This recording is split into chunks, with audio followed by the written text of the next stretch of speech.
Hi guys, good morning. Rodney from Suspension Geek, and we're going to talk about the new Viking. Well, not new, the Viking triples. We're going to kind of do a little unbox and show you the assembly of it. I get asked questions all the time about how parts go together. But I even had a shop call me in with a picture showing the bearings slipping through. Well, how are these bearings supposed to stay in? Which was pretty scary when a shop does that. So we're going to kind of just show you how it comes. You know, we do lots of shocks, and prefer not to mix brands of shocks. If you're going to use a brand in the front, we prefer to use the brand on the back, because the valving and a rate that everything moves inside each one of these shocks is different. So mixing them never makes the car handle well. So here's the Vikings. They come in a nice box. We're going to take a look. You can see all the different pieces that come in it. We're going to do assembly. Seems to be your shock. We're going to do a nice spring assembly on this one. What do we have here? 605s. Alright, this is going to be a front shock. Let's crack it open and take a look. It's a nice setup. That's the Viking triple. You know, they've got regular two knobs that you've always seen, and they have an additional knob here in the middle. Let's see, you can kind of see the difference here. The design difference. You can see they added a little bit of the body. So the shock is a little bit longer.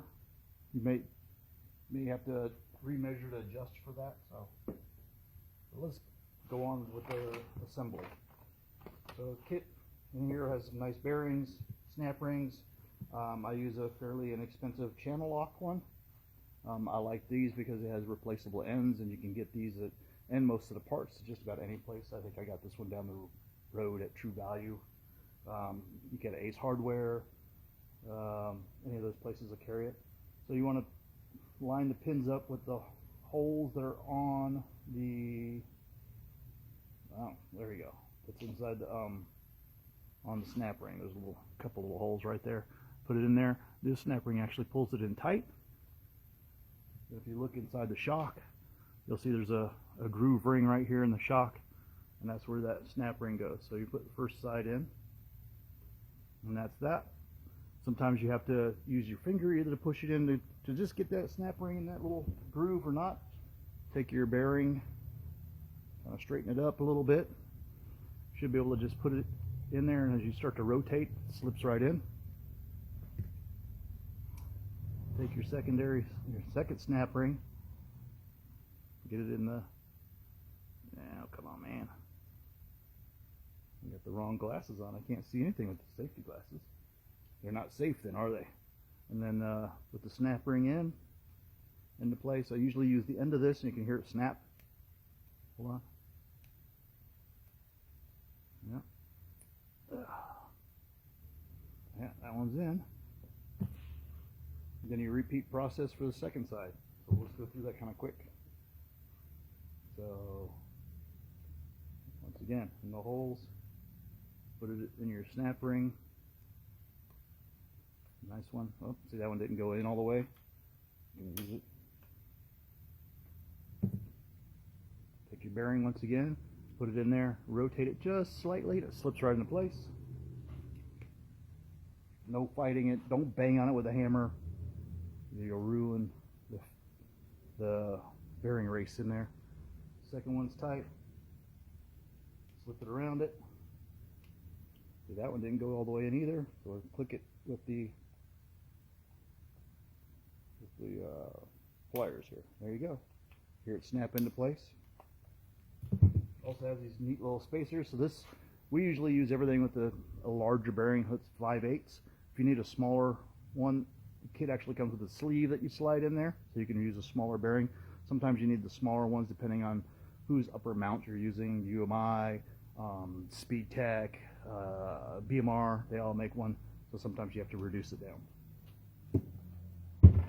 Let's take a look at some of the other stuff here. Oh, here we go. So we'll get this one a lot too. We got locking rings. We got two of them that go at the bottom of the shock. One is the spring retention collar, and the second one is your locking ring. You'll see one side of the locking ring has a raised ridge, one side has a flat ridge. If you put the flat to flat, they'll actually seize up and you won't be able to undo it. So use the raised side against that.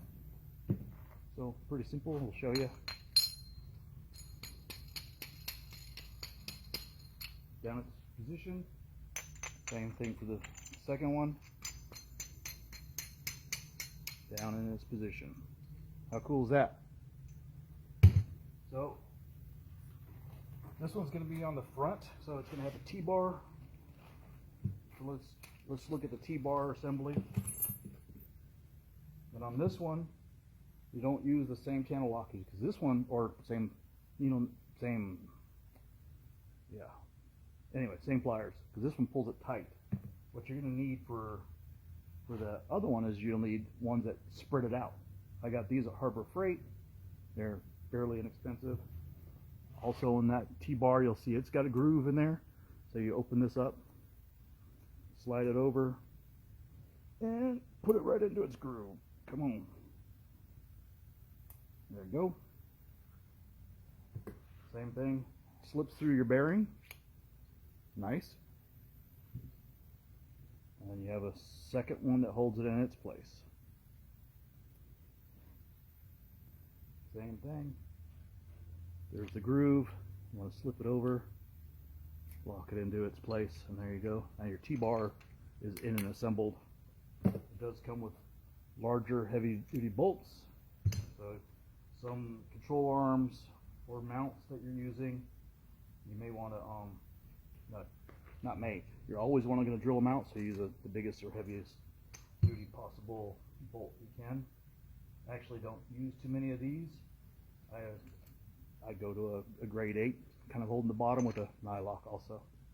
So that's the basic assembly of it. If you're doing a thrust bearing, the thrust bearing is a stainless ring, actual thrust bearing itself, and a secondary stainless ring. They actually sit on that spring retention collar at the bottom.